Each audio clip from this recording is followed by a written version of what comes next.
A note on timing. We recorded this episode in the recent past, but the story, the fragility of global shipping through the Strait of Hormuz, remains highly relevant. This is a fast-moving, dynamic situation that continues to shift day by day, so some specifics discussed here may have evolved since we recorded. The core stakes, though, are still very much live. Worth a listen with that context in mind. Welcome to the S4GEO Podcast. I'm Roger Baker. This series is designed as a dialogue between geopolitical risk professionals and a variety of industry and technology specialists, corporate officers, government officials, scientists, academics, and other practitioners to gain insights into the myriad ways in which geopolitical dynamics are impacted or impact the global business environment. Today, I'm pleased to be joined by Dominick and Guy Moffitt. Dominick is a geopolitical risk advisor who has advised the insurance sector for over 20 years, including the marine war risk market at Lloyd's of London. Guy is an insurance broker with 40 years of experience working with professional firms and startup businesses, with particular emphasis on their contractual liabilities and the liability insurance required to mitigate those exposures. Thank you both for joining me here today. And I'd like to begin by recognizing that as we're recording this, we are in the midst of a conflict in the Middle East that is certainly having an impact on international trade, on oil, on ship movement, on the aviation industry, on everything from data centers to hotels. And so given the context of that confluence, or that bit of conflict, I'd like to open it up for each of you just sort of to come up with a few statements or comments or thoughts on looking at this from the point of view of your professional background related to the insurance industry. Well, why don't I jump in? I think anybody who is running a global business, particularly one that has any nexus with the Middle East, needs to take a look not only at all their insurance coverage that they have, because many of it will have war exclusions and limitations and so forth, but they also need to look at what how their supply chain works, because clearly blocking oil through the straits is going to have a ripple effect, which, I hate to disagree with the government, but I think the ripple effect is going to last much longer than perhaps the war will last, only because it's going to ripple out, affect so many different things, and then it takes a long time to get everything back in balance. So my advice is they need to spend some time either with their lawyer or with their insurance professional and just figure out what they're insured for, what are the triggers to gain coverage if coverage is available, and how does the government activity interact with that? And those are just a few thoughts that come to mind.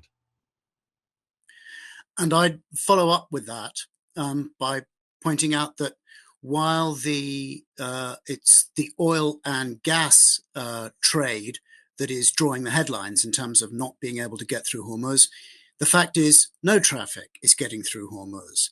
So if, for instance, your supply chain depends upon other materials that come from the Middle East, or you're sending product to or from the Middle East on container vessels or through bulk carriers, then you're going to find that there is disruption somewhere in your chain. So I'd second that emotion, as it were.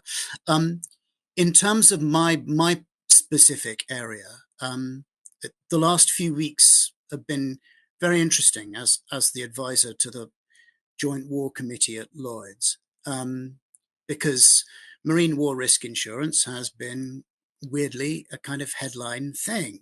And what has been, I think, particularly interesting about it is in terms of how the insurance world and business interact, and how someone like me who aims to advise the insurance industry can help.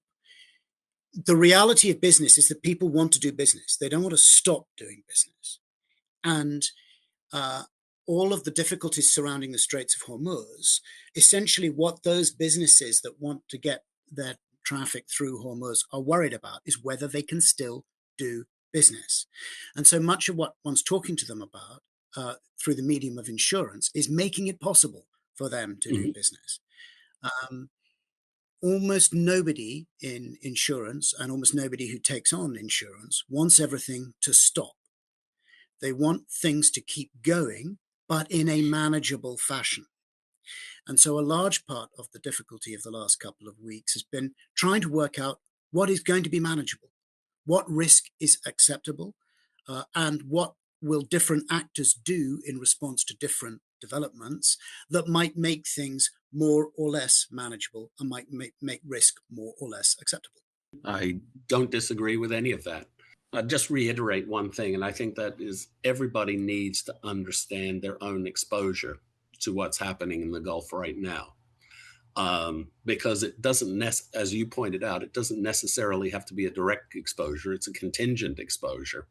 And if oil can't get through, you can't make petroleum-based products, which you're manufacturing, in China or something, your business will slowly grind to a halt. And the other thing is if you have people actually working in the Middle East, I think attention needs to be paid to what they're being exposed to, because, it's certainly a much wider dispersed attack or conflict than was initially advertised. It was supposedly going to be just in Iran, but Iran has tended to expand it to any place where the other side, and perhaps understandably, where the other side has military bases, and which is all over the Middle East. So I think everybody needs to understand that, particularly from a personnel perspective, because as I said before, all insurance has some sort of war exclusion in it. And, whether it's life insurance, if you lose personnel, you'll find there's some sort of war exclusion built in there. Medical insurance will have some sort of war exclusion. So you need to be aware not only of the physical goods that are and the need to continue business, but the need to protect people. So we'll come back to the maritime insurance and reinsurance in a second here, but let's take that a little further. What are some of the ways that we should be thinking about the types of insurance products that are out there that companies are relying on, that they're utilizing? When again, think of this from our analyst perspective, who are trying to understand both the shape of the conflict and the shape of business impact. What are some of the ways in which the insurance products fit within that? And how might they appear to mitigate risk and not, or actually start mitigating some of those risks? Well, there are a number of products that people can buy that could mitigate risk. But one of the issues, of course, is this is analysis and reflecting that most people don't do in great detail before something happens. So you've got to take it with somewhat of a grain of salt, because it's very difficult to get some of these products right now because, well, there's a war going on.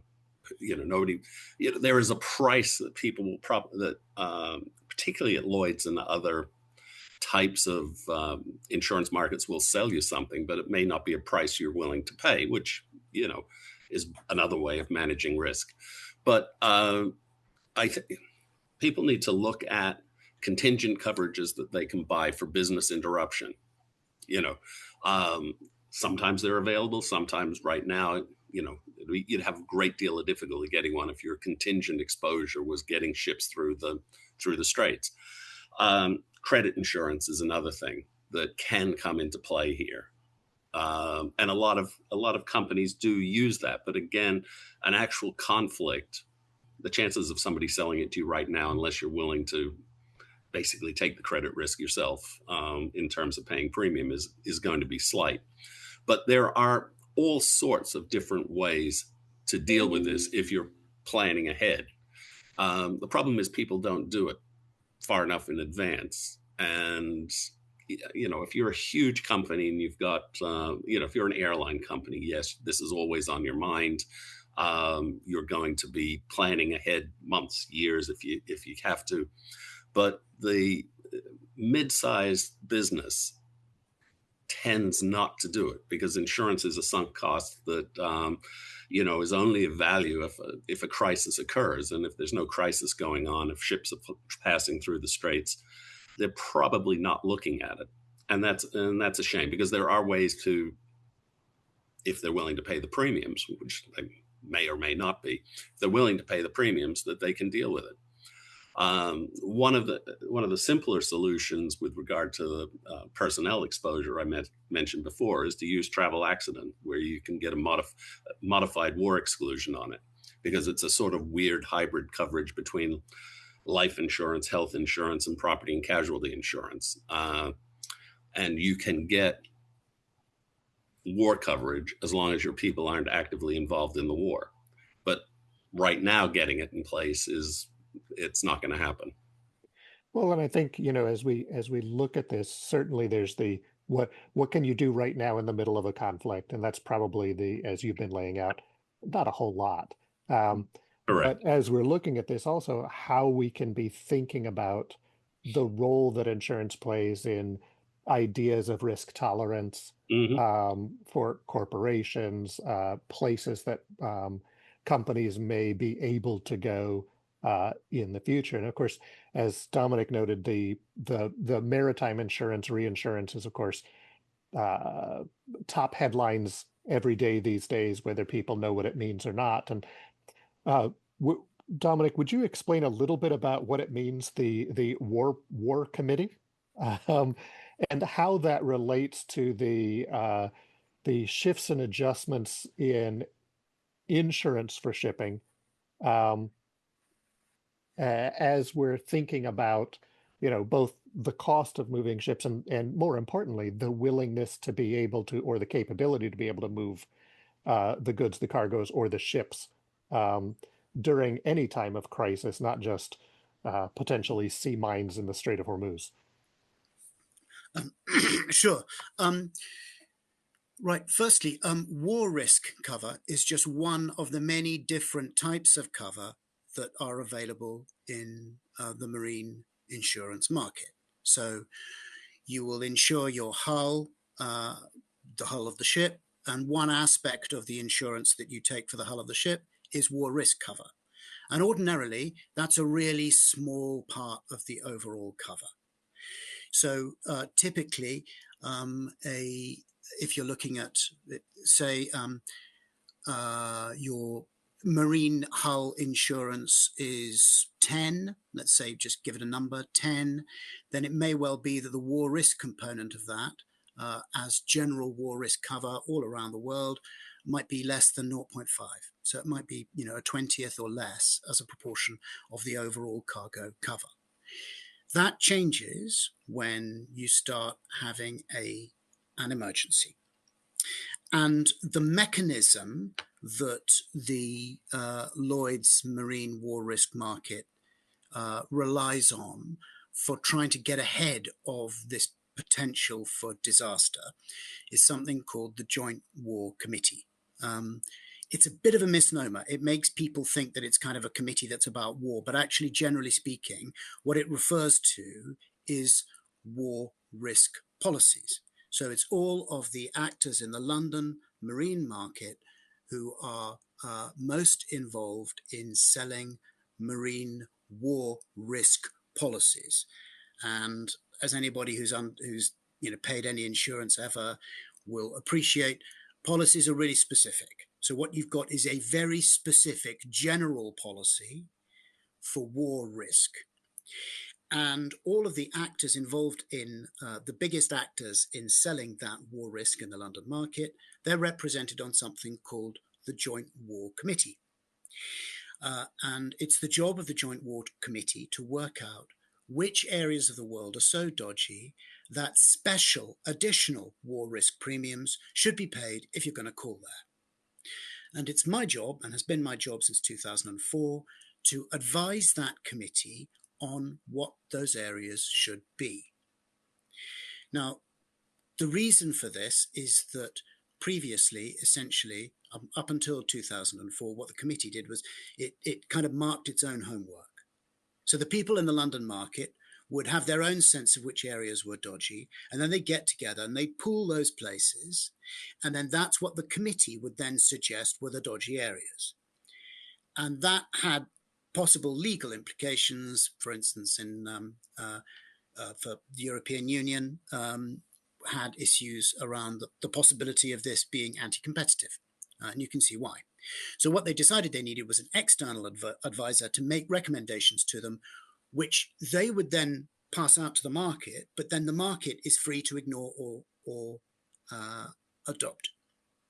And crucially, what each of them can do, what everybody in the market can do, is interpret those restrictions themselves in terms of how much they charge.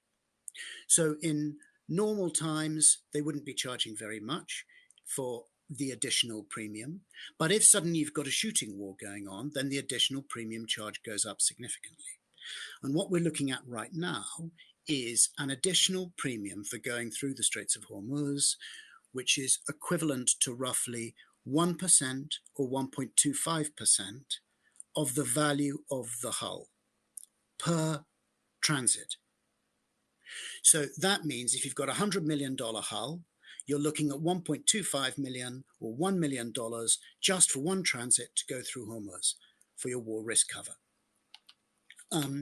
Now, as the crisis develops and probably Hormuz and the Persian Gulf get less dangerous, then you'll see the underwriters and the brokers offering a reduction in that fee, and it'll come down. One of the difficulties that marine war risk underwriters have actually had in the past is that because their share of the overall pie is so small, because they might be, 1/20th of the overall hull cover, their bit of that overall cover gets kind of essentially folded in. So it becomes the little bargain that the brokers can do to secure the business of the owner that they're selling insurance to. So they say, look, okay, we'll do you a deal. Tell you what, we will absorb the cost of the war risk cover, and then in return you'll get a lower overall insurance package. And the difficulty that poses for war risk underwriters is they don't get the money. So they have the exposure, but they don't get the revenue. Now, what happens in a situation like now is they get the revenue. They're under huge pressure from brokers to make the charges lower, but the fact remains right now they will be getting the revenue. So there may be some element of some people keeping charges up for a bit longer to ensure they do get the revenue. It's more likely, though, that what happens is essentially because everybody wants to do business, they want the commerce to flow, they will essentially charge premiums that they think reflect the level of threat that vessels face, while keeping an eye on the rest of the market. If somebody's suddenly charging 1.5% when they're charging 1.25%, well, then they might think, okay, we'll put it up. But conversely, if someone's charging, 0.9% and they're charging 1.2%, they might think, better bring it down. So there's a constant adjustment going on, as you'd expect within a market. And the Joint War Committee is essentially the kind of consensual mechanism that joins the dots, that enables the market to function effectively when it comes to war risk cover. Very interesting. And I don't know how, hats off to you guys for figuring out how to be able to price that. I find it incredibly difficult. Thankfully, I don't. That's all the underwriters. all I do is say this place looks hairy, or much of our job for the JWC actually is where is going to look hairy in X months' time, because they don't want to be in the position. And you were mentioning, Roger, it's a guy. You were mentioning that essentially people take out insurance after a disaster. Yeah. The war risk market doesn't want to be in the position of suddenly identifying a problem after they've got to pay out this huge losses. So what they try to do is to identify a problem that's coming down the pike, or have us identify that problem, to enable them to then build up a reserve in terms of premiums for the time that actually the disaster happens. I assume the same thing is impacting the aviation industry right now. I mean, they have a great advantage; they can fly around it, but there's not the natural bottleneck. But presumably, commercial flights still have to get in and out of the Middle East at the moment. They do, and there is some. I mean, Lloyd's. There is an aviation committee, like the War Committee, that covers aviation insurers. But that committee has had, the aviation market as a whole has had a real problem for the last 4 or 5 years, which is that it got caught short with when Russia invaded Ukraine, and a whole load of civil airliners found themselves stranded in Russia, and later found themselves appropriated. So there's been a kind of that created something of a shock in the aviation market. And I think we've still got the ripple effects of that shock going on now. So I'm not kind of in a position to say how the aviation market is responding specifically to this problem, but I do know that there have been issues, and they're publicly noted. It's on the public record. There have been issues surrounding the implications of 2022. And the other thing I'm assuming is that appropriation of other types of assets. I don't ask you to speak to them specifically, but I'm assuming that there's coverage available before the fact in the event that there is some sort of war, and you have the option of purchasing if your factory gets taken over or your factory gets shelled. Indeed. Well, actually, one of the I mentioned that the Joint War Committee and war risks was a bit of a misnomer, and that actually it refers to the policy. And one of the particular aspects of a war risk policy is prolonged detention or expropriation. Yep.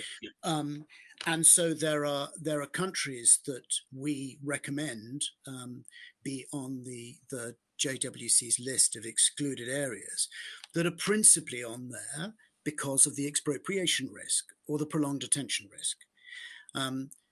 Because for people who aren't very au fait with all of this, for companies, their big concern generally in operating in a perhaps volatile or difficult area, their big concern as commercial enterprises is not necessarily whether they're going to be damaged, but it's actually whether the asset's just going to be taken, whether the company is going to be gobbled up.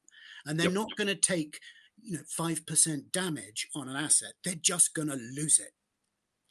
And so one of the things that is particularly important if companies are operating in moderately volatile areas is that they do have some awareness of the expropriation, or when you're talking about marine assets, prolonged detention threat. And I mentioned prolonged detention because tediously, if a vessel's held up for 6 months and the owner or operator can't use it because it's been impounded, or a port is closed off because it's shelled and you can't get the ship out, if it's held up for 6 months, essentially it's a write-off, and the insurer has to pay out fully. So it's a really good idea for people to have that understanding of expropriation and, in marine terms, prolonged detention risk, and to protect themselves against it, ideally ahead of time, because once it's taken, then that's that. Yeah. No, totally agree with that. And I think the biggest issue that I see right now for businesses that aren't actively involved in shipping, but who rely on that shipping coming through, is understanding the intricacies of their own supply chain. Yeah. Because, if you're a business here in New York where I'm sitting, and, for 20 years you've been in business, and for 20 years you've got the plastic or whatever it is that you need. It just comes through and you don't pay that much attention to it. And you get it every month or every quarter or whatever, however frequently you need it. And then all of a sudden, half a world away, what's really a geographical point just closes you off, and then it ripples through your supply chain, and all of a sudden you have no materials and therefore no product to sell. What do you do? And I think that particularly if you have, and Straits of Hormuz has always struck me as very interesting because, so much shipping comes through it, and it's such a tiny geographical spot on the map. When you look at it, and all the ships are trying to do is get out into the Indian and then to the Pacific Oceans, which are these huge, vast areas. And this one little geographic point can bring the whole thing to a crashing halt. And I really think the people whose businesses are dependent on that really need to understand it before the problem happens. See if there are alternatives available to them that they need to look at in advance so that they can have arrangements, hopefully in advance, and also contingent type insurance covered that might be available to them, because most of the policies that a mid-sized business will buy in the US, for example, are going to have war exclusions on them. So if war has been declared, and the declaration of war, as I've found over the years, is always very tricky because it means so many different things to so many different people. But in this case, the U.S. Congress hasn't declared war. The president has said it's a war, so the insurance industry is going to rely upon that statement.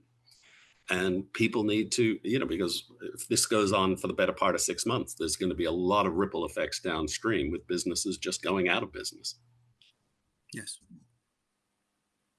So one of the things I'd like to touch on as we come near the end of this discussion is, it seems to me, as you're talking about the insurance industry and the way we think about it in relation to international trade, business continuity, et cetera, is that, like the capital markets, it's one of the things that actually facilitates the global movement of goods, services, people, capital, ideas across borders. It is a key, maybe lubricant is not the right word, but it is a key facilitator of international trade.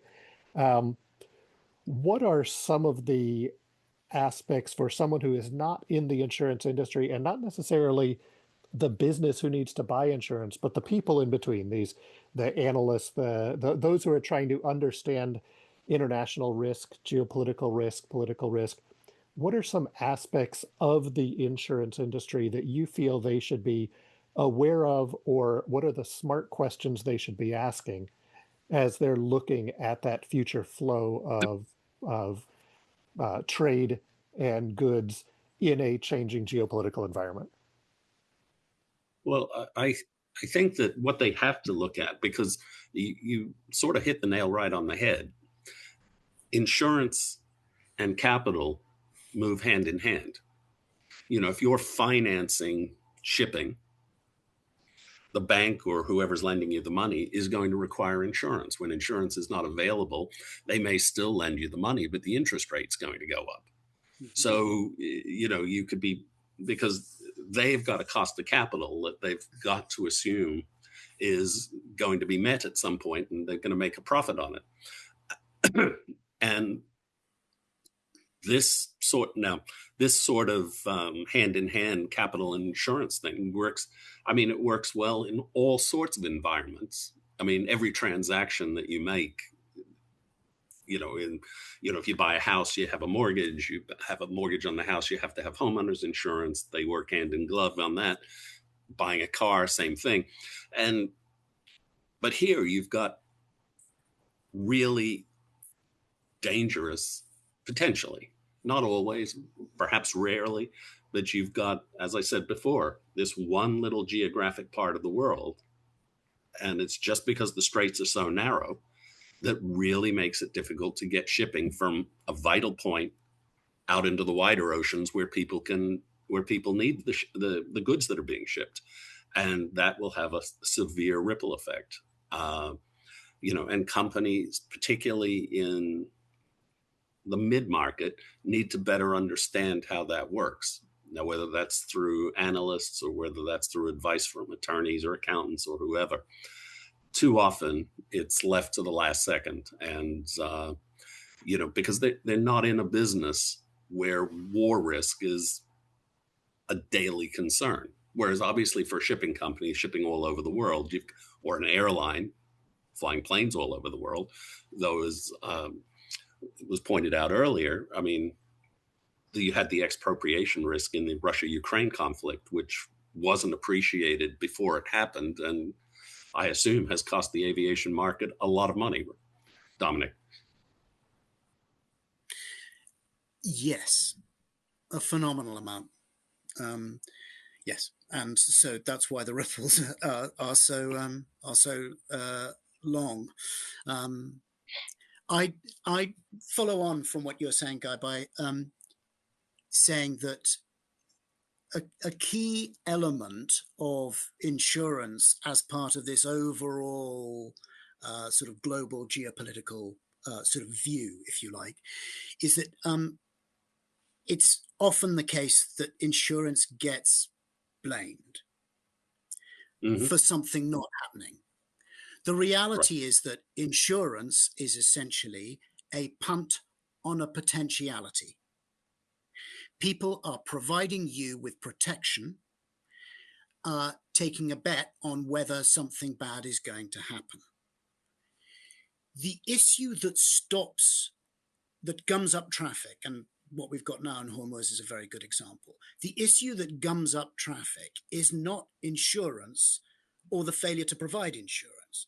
It's the fact that there's a shooting war across a 25-mile wide waterway with no end in sight to the war, no clear strategy for the war, and one belligerent in the war whose principal means of defending itself against big power attacks is to close off that threat, to close off that waterway.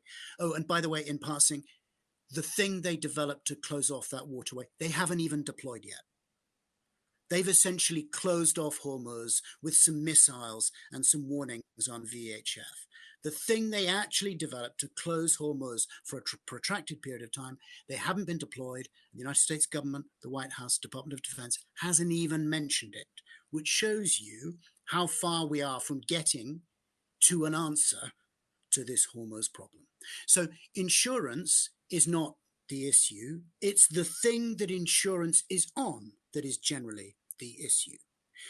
And as a more sort of general point, perhaps, if I pull out a little, it occurs to me that if you're looking at things as a geopolitical analyst, trying to work out where insurance fits in the whole thing, I think bear in mind that there are three things that insurance can do in volatile or high-risk environments. Firstly, it can enable business. Essentially, people won't make the investment unless it's clear that they are protected through insurance. That may be through credit risk, it may be through war risk, but people generally will need to have some kind of protection. Insurance can provide that and therefore enable the business. The second thing that insurance can do is it can protect. So when you've got a business underway, the fact that you've got insurance means that if there's sudden turbulence, sudden volatility, and it's not clear what's happening, and generally it's never clear what's happening, it's not clear what's happening, then the fact that you've got insurance means you can keep on doing whatever it is you're doing, perhaps for a bit longer than you would have done it if you didn't have insurance. So it enables operations to keep going. And it may, in fact, make it possible for operations never to stop. And the third element is, I've outlined two positives for it. There's a negative. Insurance can undermine. If you don't have cover, you may not be able to have commerce. And the difficulty we've got there is if you've got a situation that isn't understood, if none of the factors in it are properly grasped, it seems complex, it seems messy. You can't find anybody to underwrite it. And that therefore means that potential business opportunities, potential investment does not happen. And I had first-hand experience of this back in sort of the early 2000s after the invasion of Iraq, where the inability to get cover for businesses that were ready to invest in Iraq meant that they didn't invest. And essentially governments had to go down other routes, provide credit risk protection to make sure that business could happen. So I'd say for anybody looking at this from a geopolitical perspective, what can insurance do in this environment? Broadly speaking, it can enable, it can protect, and it can undermine. Well, that's a great way to wrap up. Did you have one other thing to say there? No, I was just gonna compliment Dominick on summing this up in basically 3 words. Yeah, I think that was a great way to wrap it. I know there's a ton more that we could be talking about. I know a career in advertising has been missed. Yes, I think it has. Yeah, we didn't get into K&R and terrorism insurance, and I know you had some thoughts on that guy, but maybe we'll get another chance to come around and talk about those. I really want to thank you both for joining us today, engaging in this conversation, and especially thank you both for being the first guests on the new S4GEO podcast. We very much appreciate that. It was a pleasure. Thank you. And again, we've been joined today by Dominick Donald and Guy Moffitt. If you want to learn a little bit more about them, we should have some information posted next to the podcast to give you more information about them. And if you want to keep up with what we're doing at S4GEO, the Society for Geopolitics, you can go to s4geo.org or follow us on LinkedIn or other places. Thank you all and have a good day. The S4GEO podcast is produced by S4GEO, the Society for Geopolitics, a 501c3 nonprofit organization. The views and opinions expressed by our guests are their own and do not necessarily reflect the views of S4GEO or its leadership. This episode was hosted by Roger Baker, founder of S4GEO, executive producer Maggie Laszlo, producer Christine Clay, produced and edited by Matt Russell. Thank you for listening. To learn more about S4GEO, visit us at www.s4geo.org and follow us on LinkedIn.